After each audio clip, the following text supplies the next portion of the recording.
আসসালামু আলাইকুম সবাইকে। সবাই কেমন আছো? আশা করি সবাই ভালো আছো।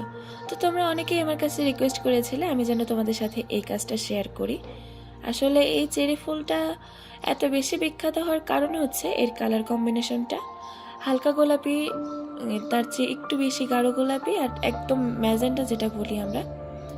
তো সাদার উপরে এই তিনটা কালারে জাস্ট অসাধারণ লাগে। এছাড়াও বেশ কয়েকটা ক্যাটাগরিতে এই শাড়িটা করেছিলাম, নীলের একটাতে, তারপর ল্যাভেন্ডার কালার দিয়ে। তো সবগুলোই মোটামুটি ভালো ছিল, তার ভিতর এটা একদম বেস্ট। আমার বেস্ট সেলিং প্রোডাক্ট বলি বা বেস্ট ভাইরাল একটা প্রোডাক্ট বলি এইটা ছিল। কিন্তু এটা টিউটোরিয়াল আমি করতে পারছিলাম না ব্যস্ততার কারণে। ঈদে হোক বা তার আগে হোক আমার আসলে সুযোগটা হচ্ছিল না এটা টিউটোরিয়ালটা করার মতো। তো ভাবলাম যে এখন টিউটোরিয়ালটা দিয়ে দিই। তো আমি চেষ্টা করছি ডিটেলসে কাজটা দেখানোর। এটা চেরি ফুল মূলত 5 পাপড়ির একটা সহজ ফুল, যেটাকে আমরা চেরি ফুল বলি মূলত। আসলে চেরি ফুলটা অনেক সুন্দর, কিন্তু আমরা এই কাজের ক্ষেত্রে এটা শুধুমাত্র একটা গোল গোল ফুল হিসাবেই করে থাকি। তো কাজ করতে করতে তোমাদের সাথে একটু গল্প করি। কথায় আছে না, practice makes a man perfect. তো আমি যেদিন প্রথম চেরি ফুলের কাজ করেছিলাম, প্রথমে করেছিলাম পাঞ্জাবিতে, তারপর করেছিলাম কামিজে। অ্যান্ড একটা আপু আমাকে বলেছিল এই কামিজের সেম কাজটা আমাকে শাড়িতে করে দিতে হবে। তো তখন আমি খুব ভেবে চিন্তে কাজটা নিয়েছিলাম যে কামিজে তো ছোট করে করেছি, শাড়িতে অনেক বড় করে করতে হবে, ছোট ছোট ফুল। তো আমার একটা শাড়ি করতে সেদিন 3টা দিন পুরা লেগেছিল। আমি কোনোভাবে কাজ শেষ করতে পারছিলাম না, একটু করে করছিলাম, একটু করে বসে থাকছিলাম। তো তারপরে যখন নেক্সট একটা অর্ডার পেলাম, তখন সেটাতে আমার লেগেছিল 2 দিন।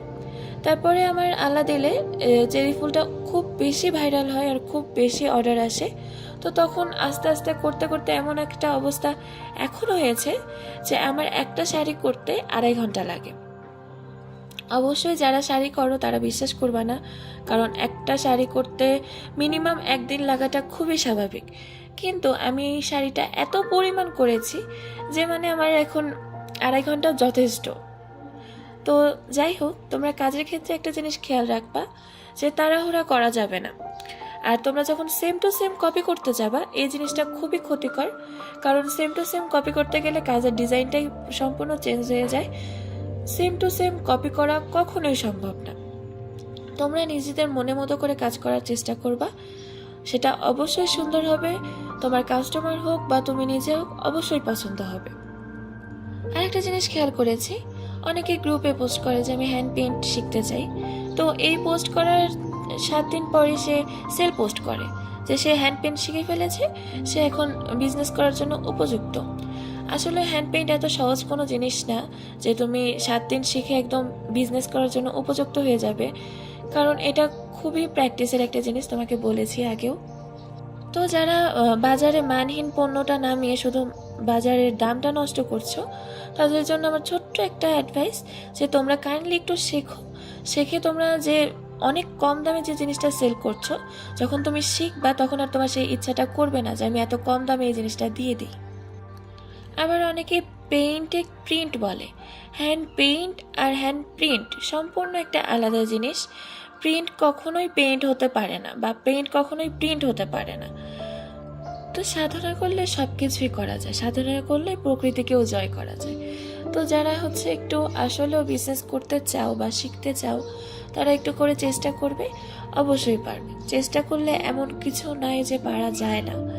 অন্যের পিক চুরি করে আপলোড করা বা অন্যের পেজ থেকে পিক নিয়ে লোগো কেটে নিজের লোগো বসিয়ে অর্ডার নেওয়া, দেন আর একটা নিজের মতো করে করে একটা ছেড়ে দেওয়া, এই জিনিসটা আসলে কাস্টমারের মন নষ্ট করা ছাড়া আসলে কিছুই না। আমার এই জিনিসটা খুবই সহ্য করতে হয় যে আমার পিক নিয়ে একদম লোগো টোগো কেটে অন্য নিজের পিক বা লোগো লাগিয়ে ছেড়ে দিচ্ছে। তো এই জিনিসটা কখনোই ঠিক না। প্রতারণা দিয়ে কখনোই বড় হওয়া যায় না। তুমি যদি প্রতারণা করতে চাও, তুমি কখনো বড় হতে পারবে না, বা তোমার বিজনেস নিয়েও তুমি আগাতে পারবে না।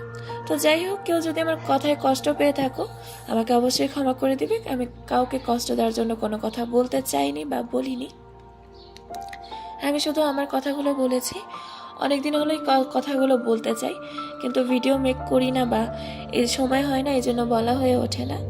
তো যাই হোক, ভিডিওটা তো যদি তোমাদের ভালো লেগে থাকে বা ভিডিওটা থেকে যদি তোমরা কিছু শিখতে পারো, তাহলে অবশ্যই আমার চ্যানেলটা সাবস্ক্রাইব করে রাখবা আর আমার পাশে থাকবা।